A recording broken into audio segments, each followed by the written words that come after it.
अभिनव के माता पिता उसे सब रटाते हैं, उसे कुछ पता नहीं है। नहीं, बिल्कुल वो पैसा ऐसा, लेने ऐसा का एक कुछ नहीं है, पैसा लेने ऐसा का एक कुछ नहीं जरिया है कि है। हम उसे कुछ रटाते उसके हैं। पेरेंट्स उसका बचपन बर्बाद कर रहे हैं, उसे कॉलेज स्कूल भेजना चाहिए, पढ़ाई की तरफ ध्यान। ये सारे आरोप बेबुनियाद हैं और इस अभी ये पूरा लाइमलाइट में है, पूरा देश बात कर रहा है, कुछ हो सकता है। आपको नहीं लगता कि अभी थोड़ा रुक जाना चाहिए, एक ब्रेक मार लेना चाहिए और उसको और पढ़ना चाहिए? अरे क्यों रुक जाना चाहिए? भक्ति तो हमें गर्भ से ही मिल जाती है। क्या आपने जीवन में कभी चिकन या नॉनवेज खाया है? मैंने ऑनलाइन पोएम सुनी थी और दोहरा दी थी।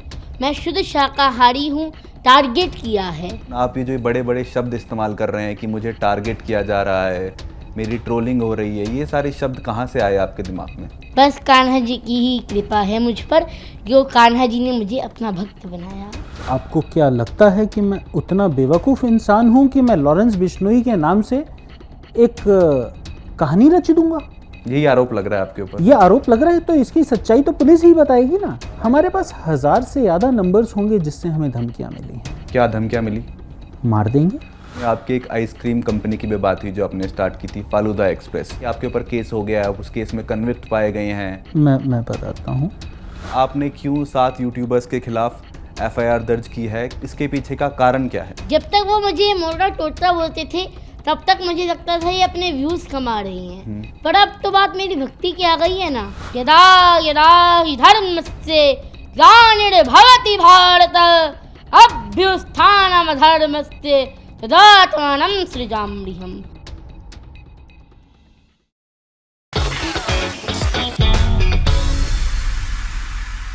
Hello and welcome. आप देख रहे हैं ANI इंटरव्यूज़। मेरा नाम है नमन यादव। अभिनव अरोड़ा बहुत दिनों से ये कंट्रोवर्सी में चल रहे हैं। इनके पेरेंट्स ने रिसेंटली 7 यूट्यूबर्स के खिलाफ FIR फाइल की है।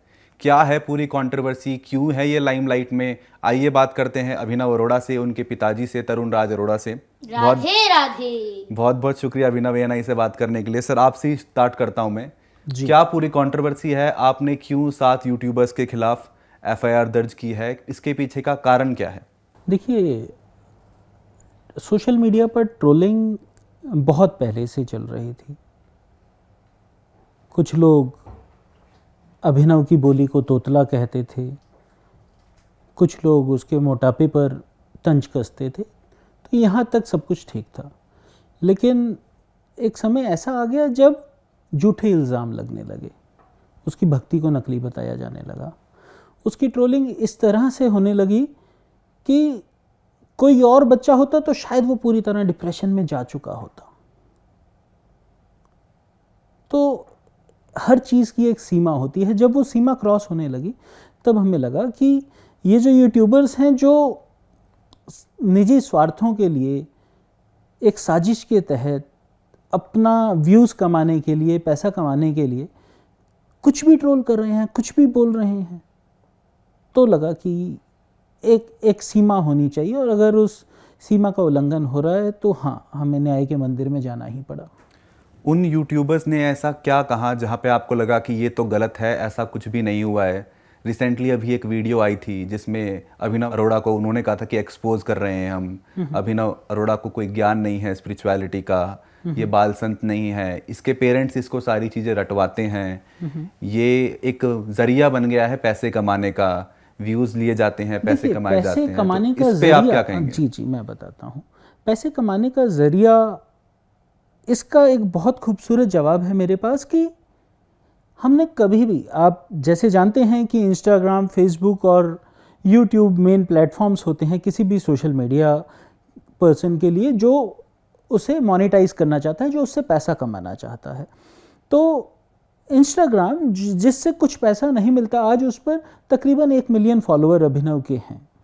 रही बात यूट्यूब की या फेसबुक भी, तो आज तक हम उस पर बहुत ज़्यादा ध्यान नहीं दे रहे हैं और कोई भी चैनल हमारा आज तक मोनेटाइज नहीं है। It is eligible for monetization since long now, but we have not monetized it yet. तो अभिनव अरोड़ा किसी भी इवेंट में जाते हैं या कहीं भी जाते हैं तो उसके पैसे नहीं लेते हैं? नहीं, मतलब क्या आपको क्या लगता है कि कोई अगर जागरण में अभिनव को बुलाएगा या किसी ऐसे धार्मिक कार्यक्रम में बुलाएगा तो मैं क्या बोलूँगा कि आप मुझे पैसा दीजिए क्योंकि अभिनव वहाँ आएंगे? नो। अभी रिसेंटली एक फोटो डाली गई थी, किसी होटल में गए थे, तो वो प्योर मतलब कोई पैसा लेके वहाँ पे किसी होटल में, किस तरह की फोटो? आप अगर थोड़ा सा डिटेल। होटल में अभिनव बैठे थे, देखिए ऐसा है, देखिए वृंदावन में अगर कोई मुझे ये कहता है कि हमने पैसा लेकर किसी का भी प्रमोशन किया है तो ये बहुत गलत बात है।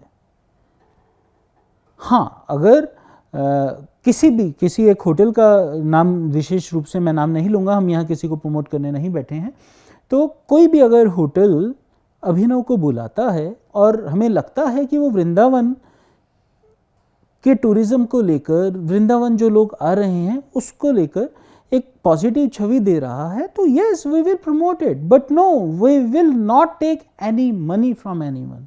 We have not taken any money from any hotel और एनी ब्रांड। अगर एक वीडियो बहुत वायरल हुआ था कि ये ब्रांडिंग अपॉर्चुनिटी है और अभिनव ब्रांड का प्रमोशन कर रहे हैं, उसमें क्या था कि एक कंपनी है जिसने अभिनव की राधिका गोविंद के लिए एक बहुत खूबसूरत ड्रेस बनाकर भेजी, तो अभिनव को वो बहुत पसंद आई। तो अगर अभिनव वहाँ जाकर उसके बारे में कुछ अच्छा बोल रहे हैं तो इसका मतलब ये तो कभी नहीं हुआ कि अभिनव ने उस ब्रांड को प्रमोट करने के लिए पैसा लिया।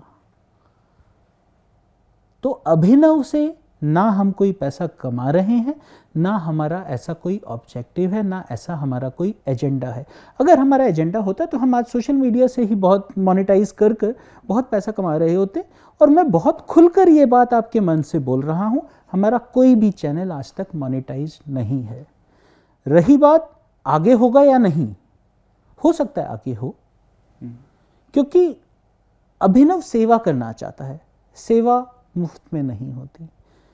अगर उसे गौ सेवा करनी है या किसी भी तरह की संत सेवा भी करनी है, तो अगर वो चैनल मोनेटाइज्ड होते भी हैं आने वाले समय में, तो वो सारा पैसा जो है सेवा में ही लगाया जाएगा, ना कि अभिनव का घर खर्च चलाने के लिए या हमारा घर खर्च चलाने के लिए।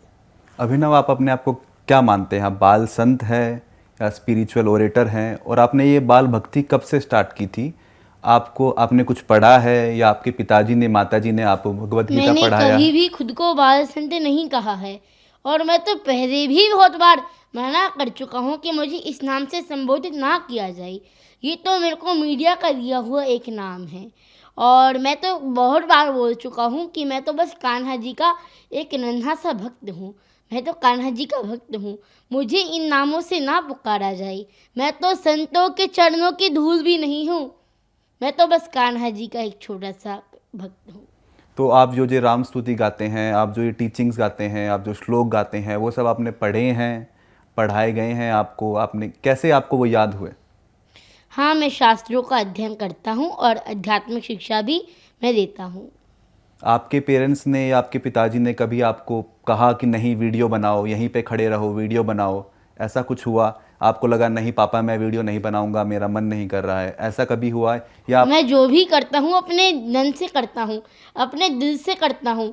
जो भी मैं आप सबको बोल रहा हूँ, जो भी मैं आपको बोल रहा हूँ, ये मुझे सिखाए हुए रटाए हुए नहीं होते। ये मैं अपने मन से बोलता हूँ, अपने दिल से बोलता हूँ। हाँ, मेरे मैया और पिताजी मुझे सपोर्ट करते हैं, और मेरे लिए बहुत सौभाग्य की बात है कि मुझे ऐसे मैया और पिताजी मेरे हैं जो मुझे मेरी भक्ति को सपोर्ट करते हैं।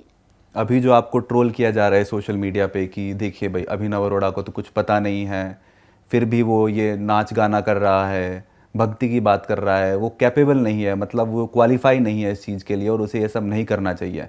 आपने जब ये सुना, आपने ये सब वीडियो देखी, तो आपने पापा को बताया, कैसा लगा आपको? आपने कुछ देखा अपना वीडियो जिसमें लोग आपको ट्रोल कर रहे हैं, लोग आपका मजाक उड़ा रहे हैं, आपके पहनावे का मजाक उड़ा रहे हैं, आपकी बोली का मजाक उड़ा रहे हैं, आपके वजन का मजाक उड़ा रहे हैं? आपने ऐसी कोई वीडियो देखी अपने खिलाफ? जब तक वो मुझे मोटा टोटा बोलते थे तब तक मुझे लगता था ये अपने व्यूज़ कमा रही हैं, पर अब तो बात मेरी भक्ति की आ गई है ना, हम कब तक सहन करेंगे? तो अब हम कोर्ट जा रहे हैं, कानून के अनुसार कार्यवाही कर रहे हैं। सर, आप पे है ना ये आरोप लगता रहता है कि ये बहुत सारे इंटरव्यूज़ में ये देता है, बहुत सारे पॉडकास्ट ही देता है, इसके सारे के सारे जवाब जो हैं वो एक जैसे ही रहते हैं कि आपकी दिनचर्या क्या है। जो वीडियो वायरल हुआ था जिसमें उस इंसान ने क्लेम किया था कि मैं अभिनव अरोड़ा को एक्सपोज कर रहा हूँ, उसमें इंसान ने कहा था, सर आप सुबह कितने बजे उठते हैं? हाँ, ये सारी मैं एक सवाल आपसे पूछना चाहता हूँ, आप सुबह कितने बजे उठते हैं? नहीं, तो मैं आप पे आरोप लग रहा था ये कि आप जो सारे सवाल थे, सारे जवाब थे, वो सारे इंटरव्यूज में एक जैसे ही होते हैं। सर, वो आपने इसको रटा रखे हैं। अगर कोई इनसे पूछेगा कि आप सुबह कितने बजे उठते हैं और इनका वो एक नित्य नियम है कि ये सुबह 3:30 बजे उठते हैं, तो हर जवाब का सवाल तो 3:30 बजे ही होगा। अगर एक सवाल होगा कि आप स्कूल जाते हैं, तो सवाल का जवाब तो यही दिया जाएगा कि हाँ जी मैं स्कूल जाता हूँ। ऐसा थोड़ी है कि 4 अलग पॉडकास्ट होंगे या 4 अलग लोग सवाल पूछेंगे तो सवाल का जवाब बदल जाएगा। एक 10 वर्ष के बच्चे से आप क्या अपेक्षा रखते हैं कि वो अलग अलग तरह से 4 तरीकों से एक सवाल का जवाब दे? अभिनव अरोड़ा स्कूल जाता है क्या नहीं जाता है अभी ये? अभिनव बिल्कुल अपनी आध्यात्मिक शिक्षा भी ले रहा है, अपनी भौतिक शिक्षा भी ले रहा है, दोनों चीज़ें ये ले रहा है। बट हाँ, जो अभी ट्रोलिंग हुई है उस वजह से ये स्कूल नहीं जा पा रहा है, बट अभी घर से ही आध्यात्मिक और भौतिक शिक्षा ली जा रही है। क्या आपके मन में कभी ये विचार आया कि अभिनव को इन सब चीज़ों में पढ़ना नहीं चाहिए था और पहले अपनी शिक्षा पे ध्यान देना चाहिए था? देखिए, अभिनव का शिक्षा पर ध्यान आज भी है। He is a bright student. आज भी उसका मानना है कि स्कूल की पढ़ाई भी उतनी ही ज़रूरी है जितनी आध्यात्मिक शिक्षा ज़रूरी है। हाँ, वो गुरुकुल जाना चाहता है, वो गुरुकुल जाना चाहता है, बट नहीं, आज की डेट में वो गुरुकुल नहीं जा पा रहा है। बट यस, वो आध्यात्मिक शिक्षा भी ग्रहण कर रहा है। अभिनव, आप जाना चाहते हैं स्कूल? हाँ जी, मैं स्कूल भी जाता हूँ और वहाँ से भौतिक ज्ञान देता हूँ और आध्यात्मिक ज्ञान भी मैं साथ में देता हूँ, क्योंकि भौतिक ज्ञान और आध्यात्मिक ज्ञान दोनों ज्ञान ज़रूरी हैं। जब आपके पास बहुत सारे लोग आते हैं कि अभिनव हमें आपके साथ फ़ोटो खिंचवानी है, सेल्फी लेनी है या हमें आपसे बात करनी है, हाथ मिलाना है, तो आपको कैसा लगता है कि ये मुझसे ऐसा सब क्यों कर रहे हैं?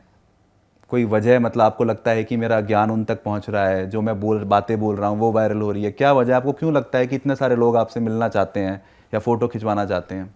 मुझे इस बात का कोई भी भ्रम नहीं है।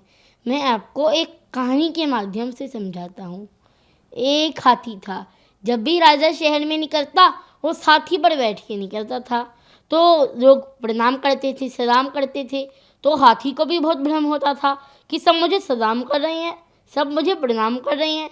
तो एक समय आया जब राजा की मृत्यु हो गई, तो हाथी शहर में निकला तो हाथी को कोई प्रणाम ही नहीं कर रहा था, हाथी को कोई सलाम ही नहीं कर रहा था। तो हाथी चिंतित, अब मुझे कोई प्रणाम क्यों नहीं कर रहा, अब मुझे कोई सलाम क्यों नहीं कर रहा।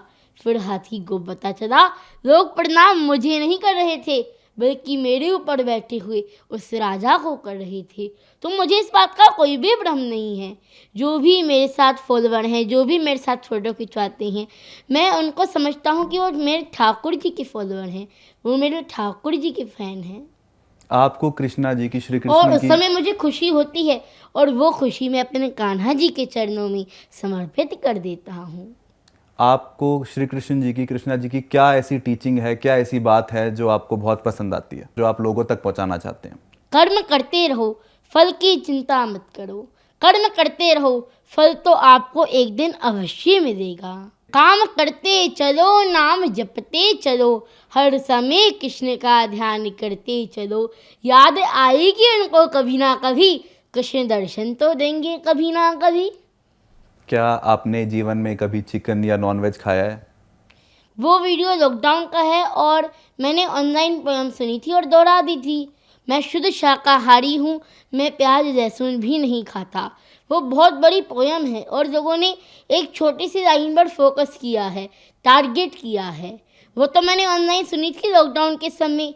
वो 3-4 साल पुराना वीडियो है और मैंने दोहरा दी थी। मैं तो शुद्ध शाकाहारी हूँ, मैं प्याज लहसुन भी नहीं खाता। जब मैं 10 साल का था तो मैं मिट्टी खाता था, मान लो, लेकिन आप ये जो बड़े बड़े शब्द इस्तेमाल कर रहे हैं कि मुझे टारगेट किया जा रहा है, मेरी ट्रोलिंग हो रही है, ये सारे शब्द कहाँ से आए आपके दिमाग में? बस कान्हा जी की ही कृपा है मुझ पर, जो कान्हा जी ने मुझे अपना भक्त बनाया। आप सनातन धर्म को मानते हैं? क्या आपने क्या सीखा है अब तक सनातन धर्म के बारे में? आपने कहा है कि मैं सनातन धर्म को भारत में फैलाना चाहता हूँ, बढ़ाना चाहता हूँ, उसकी बात करना चाहता हूँ, तो आप सनातन धर्म के बारे में क्या जानते हैं? मैं तो सनातन धर्म का प्रचार करना चाहता हूँ और ये जो मेरे ऊपर आरोप लगाए जा रहे हैं, ये बहुत ही दुर्भाग्य की बात है। और हर जैसे कोई बच्चा सीखता है, कुछ फुटबॉल सीखता है, तो उसको होता है मैं सबको दिखाऊं मैंने फुटबॉल सीखी है। और कोई क्रिकेट सीखता है तो दिखाता है ये देखो मैंने क्रिकेट सीखा है। कोई आर्ट सीखता है तो उसको दिखाना होता है ये देखो मैंने आर्ट सीखा है। तो मेरा शो भक्ति करना है, मुझे भक्ति करना अच्छा लगता है, तो उसको मैं दिखा रहा हूँ तो लोगों को दिक्कत होती है। आपको नहीं लगता अभिनव आपको अभी और पढ़ना चाहिए स्पिरिचुअलिटी के बारे में, भगवत गीता के बारे में, कान्हा जी के बारे में, उनकी टीचिंग्स के बारे में? कुछ समय इसको देना चाहिए और उसके बाद अभी आपको मैं बाल वीडियो बनानी अवस्था चाहिए। हूँ, अभी मैं बाल अवस्था में हूँ। अभी मैंने नटखट कृष्ण को जाना है। मैं जैसे जैसे बड़ा हूँगा, अभी तो मैं गीता वाले कृष्ण तक पहुँचा ही नहीं हूँ। मैं गीता वाले कृष्ण तक जब पहुँचूँगा तो आपको नहीं लगता कि पहले मुझे ये सारा ज्ञान ले लेना चाहिए भगवत गीता का, शास्त्रों का, और हाँ, उसके मैं बाद शास्त्र पढ़ता हूँ, उसके मैंने बाद गीता उसके जी बाद पढ़ी मुझे है, उस पे मैं बात गीता जी पढ़ता हूँ। उसके बाद मुझे गीता की कौन सी टीचिंग्स है, गीता की कौन सी बातें हैं जो आपको बहुत पसंद आती? कोई श्लोक याद है आपको गीता में से? यदा यदा हि धर्मस्य ग्लानिर्भवति भारत अभ्युत्थानमधर्मस्य तदात्मानं सृजाम्यहम्। अर्थात भगवान कहते हैं, जब जब धर्म की हानि होती है और अधर्म बढ़ता है तो अपने भक्तों की सहायता के लिए मैं धरती पर अवतार देने के लिए आता हूँ। धर्म की स्थापना के लिए भगवान अवतार देते हैं। सर मैं आपसे पूछना चाहूँगा, जो वीडियो थी जो वायरल हुई थी अभिनव को लेके, उसमें कहा गया था, हमने इसको एक्सपोज किया, उसमें आपकी एक आइसक्रीम कंपनी की भी बात हुई जो आपने स्टार्ट की थी, फालूदा एक्सप्रेस। तो वो सब क्या था? आपने अभिनव को एज अ कस्टमर दिखाया उसके अंदर आपने, और ये भी था कि आपके ऊपर केस हो गया, उस केस में कन्विक्ट पाए गए हैं, और बहुत सारे लोगों ने इल्ज़ाम लगाया, उस वीडियो के नीचे कमेंट किया कि आप फ्रॉड हैं और आप सबने पैसे लिए हैं लोगों के। मैं बताता हूँ। अगर फालूदा एक्सप्रेस एक फेलियर रहा तो ये एक्सपोज कोई 13 अक्टूबर के वीडियो में नहीं हो गया। दुनिया के सबसे बड़े मंच टेडेक्स पर जाकर मैंने 2022 में ये बात कबूली थी कि मेरा फालूदा एक्सप्रेस फेल हुआ, वो कोविड की भेंट चढ़ गया।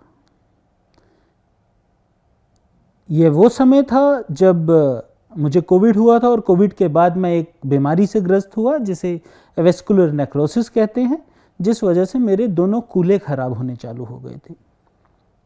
तो more than 9 months I was on bed, और ये बायलैटरल डिसीज़ मेरे दोनों हिप्स में हो गई थी, जिस वजह से मेरी मूवमेंट भी पॉसिबल नहीं रही थी। तो ये वो समय था जब फालूदा एक्सप्रेस फेल हुआ, और मुझे लगता है कि ये बात मानने में मुझे कभी गुरेज नहीं रहा।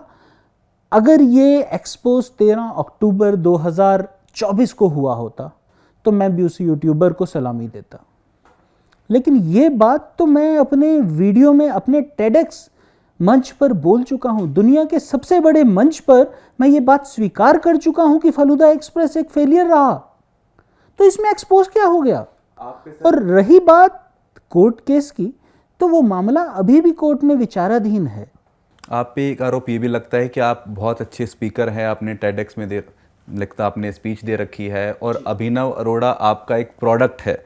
जब फालूदा एक्सप्रेस फेल हो गया तब आपने अभिनव के बारे में सोचा, आपने सोचा मैं रिलीजन की आड़ में अभिनव को आगे बढ़ाता हूँ और इससे पैसे कमाता हूँ। आपने बता दिया कि चैनल मोनेटाइज नहीं है, लेकिन आप कह रहे हैं आगे हो सकता है, इस पे आप क्या कहना चाहेंगे? और आपने वो पैसे देके फालूदा एक्सप्रेस की वीडियोस में अभिनव को, उस वीडियो में कहा गया कि अभिनव को एज ए कस्टमर दिखाया आपने, लोगों को ठगा आपने, इस पे नहीं, ठगने वाली बात कहाँ से आ गई? लोगों के जब नहीं, अगर आप उस वीडियो को भी ध्यान से देखेंगे तो जिस एक कोर्ट केस की बात की जा रही है वो कोर्ट केस आज भी विचाराधीन है, नंबर 1।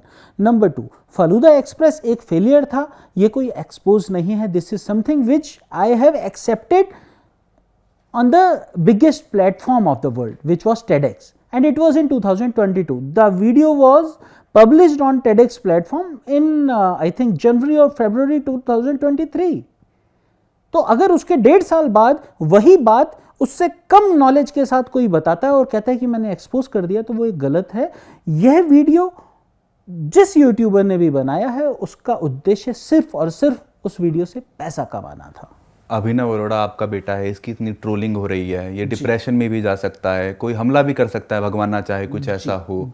आपको नहीं लगता इसे रिफ्रेन करना चाहिए और आगे वीडियो बनाने से पहले आध्यात्मिक शिक्षा लेनी चाहिए, पूरा पढ़ना चाहिए, और फिर 2-3 साल में when he is capable of doing that then he should come on Instagram, he should start making videos. और अभी ये पूरा लाइमलाइट में है, पूरा देश बात कर रहा है, कुछ हो सकता है। आपको नहीं लगता कि अभी थोड़ा रुक जाना चाहिए, एक ब्रेक मार लेना चाहिए और उसको और पढ़ना चाहिए, गुरुकुल में हो चाहे स्कूल में हो, और उसके बाद ये वीडियो बनानी चाहिए? देखिए ये बात अभिनव ने भी अभी कही कि कोई बच्चा कोई नई चीज़ सीखता है तो वो सबको दिखाता है। तो अभिनव की जो सोशल मीडिया जर्नी है वो भी कुछ इसी तरह शुरू हुई। अगर इसने धर्म के बारे में कुछ पढ़ा तो वो अगर 4 लोगों को बताना चाहता है, देखिए मैं आपको बताऊंगा कि जो रील वर्ड है और जो रियल वर्ड है ना वो बहुत अलग है। सोशल मीडिया पर जितनी भी ट्रोलिंग हो रही हो, लेकिन जो लोग ज़मीनी स्तर पर अभिनव से मिलते हैं वो अपना पूरा प्यार इस पर न्योछावर करते हैं। अभिनव अभी मंदिरों के भी दर्शन करता है और अभी कुछ समय वृंदावन में मंदिरों में ये जाता रहा है। तो जो हेट ज़बरदस्ती की फैलाई जा रही है सोशल मीडिया पर वो ज़मीनी सच्चाई से बहुत दूर है। ज़मीनी सच्चाई ये है कि लोग आज भी इसे पहले की तरह पसंद करते हैं। तो आप ये कहना चाह रहे हैं, मैं सिर्फ ये समझाना चाहता हूं कि अभिनव ने गलत क्या किया है। अभिनव ने गलत क्या किया है, मतलब हेट फैलाई जा रही है, बातें की जा रही हैं। अभिनव ने क्या किसी को गाली दी? क्या अभिनव ने किसी को अपशब्द बोले? क्या अभिनव किसी दूसरे धर्म के खिलाफ कुछ बोला? क्या इसकी कोई ऐसी स्टेटमेंट आई जिससे अभिनव ने अपने धर्म का नाम खराब कर दिया? तो अभिनव गलत कहां है? अभिनव अगर अध्यात्म की बात कर रहा है, आज राधे राधे बोल रहा है, हरे कृष्णा बोल रहा है, तो उन लोगों को आग लग रही है जिनके अपने बच्चे राधे राधे नहीं बोल पा रहे हैं। सर आरोप ये लगता है कि अभिनव के पास अभी पूरी नॉलेज नहीं है जब ये सब बात बोलता है। कुछ लोग हैं, कुछ टीयर 2 टीयर 3 सोसाइटी में रहते हैं, सिटीज़ में रहते हैं, वो इन्फ्लुएंस हो सकते हैं। वो भी अपने बच्चों को पुश कर सकते हैं कि तुम भी ऐसी वीडियोस बनाओ, तुम भी ऐसी रील्स बनाओ, तुम भी मतलब स्पिरिचुअलिटी की तरफ जाओ। जो होना चाहिए, स्पिरिचुअलिटी पढ़ना चाहिए, but it has to go along with the regular academics, don't you think? हाँ, तो he is going through regular academics as well. If Abhinav कौन सी क्लास में है अभी आप? मैं 5वीं कक्षा का छात्र हूँ। अभी आप डेली स्कूल नहीं जा पा रहे हैं? अभी जो कुछ ट्रेनिंग हुई है उसकी वजह से मैं अभी स्कूल नहीं जा पा रहा हूँ। और हाँ, मैं एग्ज़ाम्स देने के लिए स्कूल गया था और अभी मैं ट्रेनिंग के कारण, इन लोगों के कारण, ट्रोलर्स के कारण मैं स्कूल नहीं जा पा रहा हूँ। ट्रोलिंग से पहले आपका जीवन कैसा था और ट्रोलिंग के बाद आपका जीवन कैसा है? आपको कुछ बदला है? आपको लगता है कि लोगों के स्वभाव में आपके प्रति कोई फ़र्क आया है? लोगों ने आपसे कम बातचीत करना बंद कर दिया है, आपको अवॉइड करते हैं, आपसे बात नहीं करते हैं कि रे ये वही बच्चा है, ये तो ना फेक है, स्पिरिचुअलिटी, बाल संत बन रहा है लेकिन कुछ है नहीं है? फ़र्क क्या है वीडियो के वायरल होने से पहले और वीडियो के वायरल होने के बाद? पहले लोग प्यार देते थे और मेरे साथ बात करते थे, और अब कुछ जो ट्रोलिंग हुई है तो इसके बाद से लोगों के मन में ट्रोलिंग के भाव, कुछ पैसे व्यूज़ कमाने के भाव उत्पन्न हुए हैं, जो कि बहुत गलत है। अगर कोई राधे राधे बोल रहा है तो उसको कैसे कोई ट्रोल कर रहा है? सर एक और बात होती है कि बस किसी तरह से अभिनव लाइमलाइट में रहना चाहता है। मैंने थोड़ी कहा है कि मैं धर्मगुरु हूँ, मैंने थोड़ी कहा है कि मैं संत हूँ। तो क्या है आप अभिनव? मैं तो बस अपने कान्हा जी का भक्त हूँ और मैं अध्यात्म का, सनातन धर्म का प्रचार करना चाहता हूँ। मेरा उद्देश्य नहीं था कि इन लोगों के खिलाफ कोर्ट जाना, यूट्यूबर्स के खिलाफ कोर्ट जाना, लेकिन मुझे इन यूट्यूबर्स के खिलाफ कोर्ट जाना ही पड़ा। क्योंकि देखिए, राम जी का उद्देश्य नहीं था खरदूषण का वध करना, लेकिन फिर भी उन्हें खरदूषण का वध करना ही पड़ा ना। भगवान कृष्ण का उद्देश्य नहीं था शिशुपाल का वध करना, लेकिन फिर भी उनको उनका वध करना पड़ा। ये सब जो आप बोल रहे हैं कि राम जी ने इसका वध किया, श्री कृष्ण ने इसका वध किया, ये सब आपने कहाँ पढ़ा, कहाँ सीखा, या कैसे आया आपके दिमाग में ये सब? मैंने बताया, मैं शास्त्रों का अध्ययन करता हूँ, मैं ग्रंथ पढ़ता हूँ। कौन से ऐसे शास्त्र हैं जिनका आप अध्ययन करते हैं, जिनको आप पढ़ते हैं? मैंने भागवत जी पढ़ी है, भक्तमाल पढ़ी है, गीता जी पढ़ी है। आप लगातार इन सब का अध्ययन करते हैं, कभी कभी करते हैं, कैसे करते हैं आप बताइए थोड़ा। मैं शास्त्रों का अध्ययन करता रहता हूँ। सर लॉरेंस बिश्नोई वाली बात हो रही थी कि ये आप पे बहुत बार चर्चा होती है कि आप चाहते हैं कि अभिनव किसी तरह लाइमलाइट में रहे।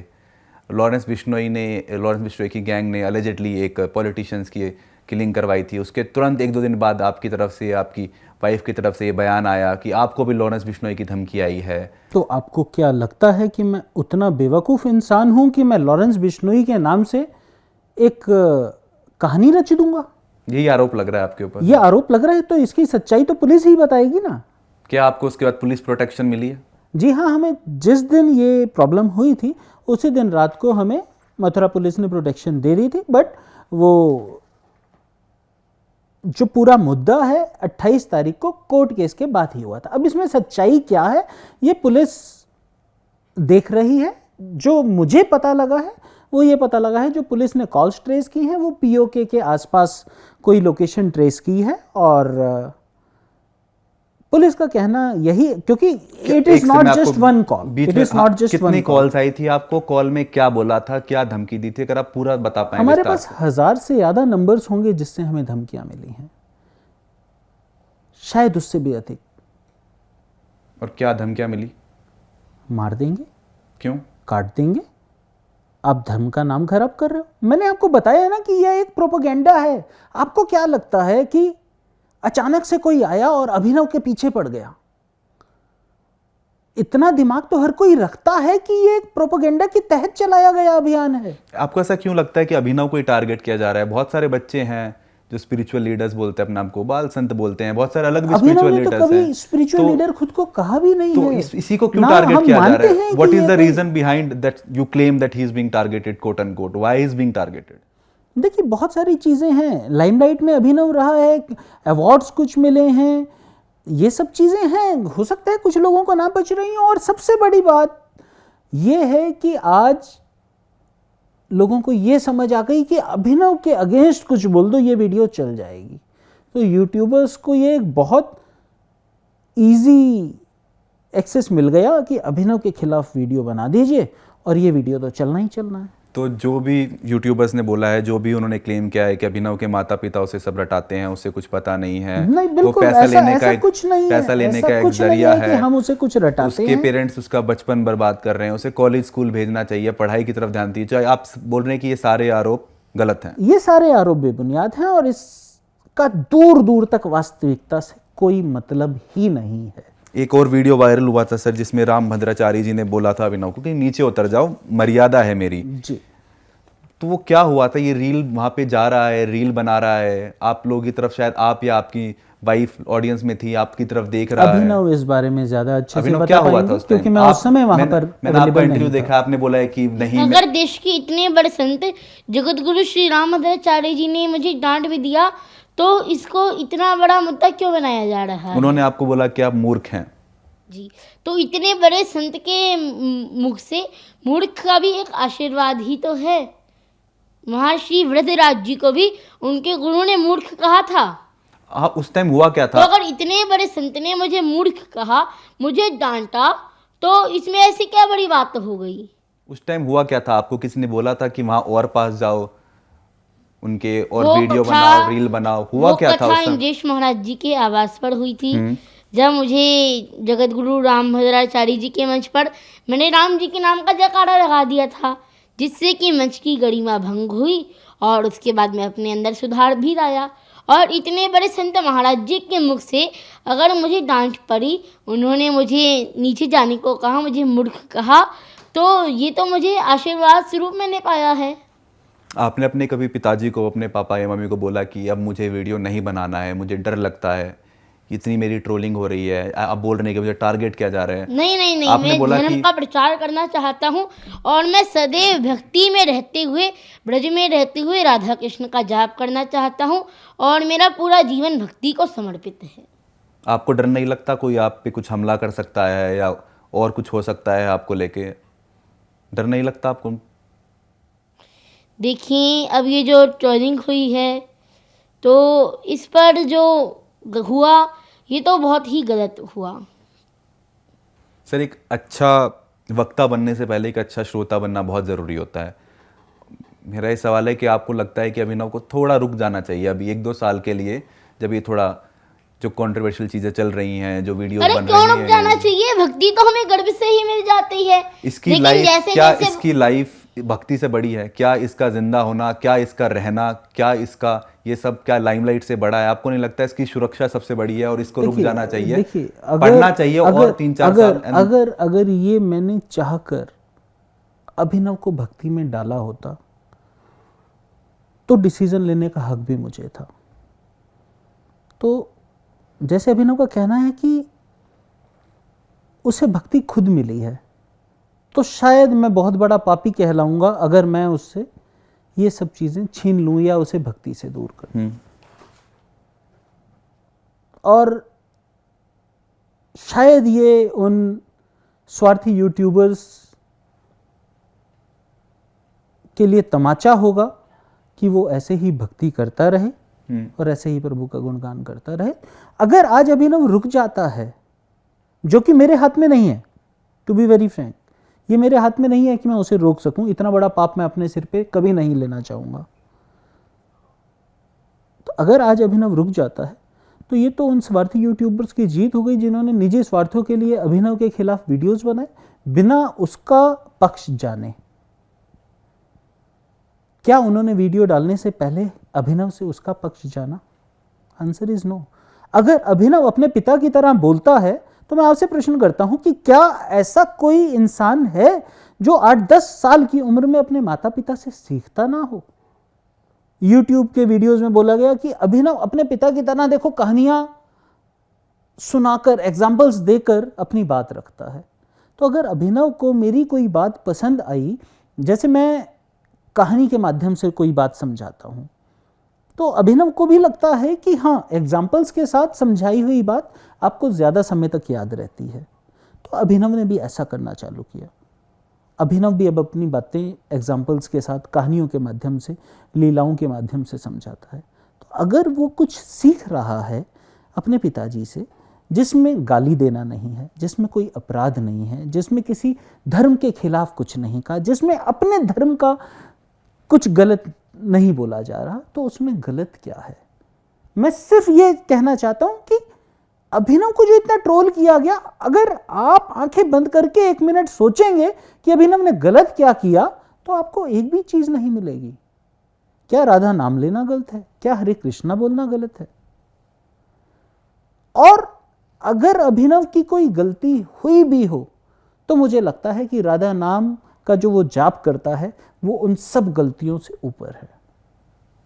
अभिनव, आपकी क्या उम्र थी? किस उम्र में आपको लगा कि मैं तो भक्त बनना चाहता हूँ, कृष्ण जी का भक्त बनना चाहता हूँ, राधा जी का भक्त करना चाहता हूँ और अपना जीवन इसी को समर्पित करना चाहता हूँ? भक्ति तो हमें गर्भ से ही मिल जाती है, लेकिन जैसे जैसे बच्चा बड़े होने लगता है वो संसारिक जीवन में अपना आनंद खोजने लगता है। वो ये भूल जाता है कि सच्चा आनंद तो प्रभु की भक्ति में ही है। जैसे हम बाजार से एक बर्तन खरीदते हैं, वो बिल्कुल चमक रहा होता है, लेकिन जैसे जैसे हम उसका उपयोग करते हैं वो मैला होने लगता है, काला होने लगता है। लेकिन अगर हम उसको शुद्ध करके रोज धोएं तो वो मैला ही नहीं होगा। वैसे ही भक्ति तो हमें गर्भ से ही मिल जाती है, लेकिन बच्चा मोह माया में, संसारिक जीवन में अपना आनंद खोजने लगता है। अगर बच्चा सोच ले कि मुझे भक्ति ही करनी है, तो आप भक्ति के मार्ग पर बने रहेंगे। आपका क्या मैसेज होगा जिन्हें आप कह रहे हैं वो ट्रोलर्स हैं और अभिनव को टारगेट कर रहे हैं, इसे निशाना बनाया जा रहा है?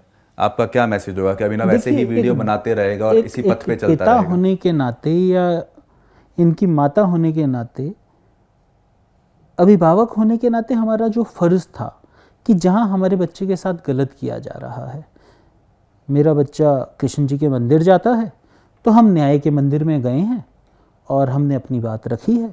और मुझे पूरा विश्वास है कि जिन यूट्यूबर्स ने एक प्रोपेगेंडा के तहत अभिनव के खिलाफ अभियान चलाया है, उन्हें ज़रूर कानून सज़ा देगा।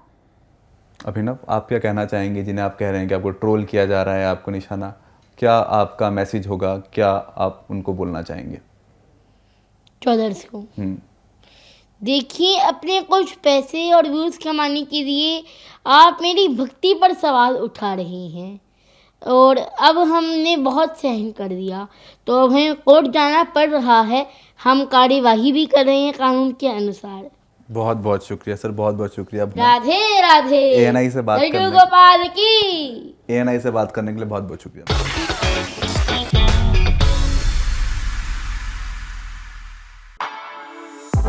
For exclusive and insightful videos, subscribe to our new channel ABP Live Premium.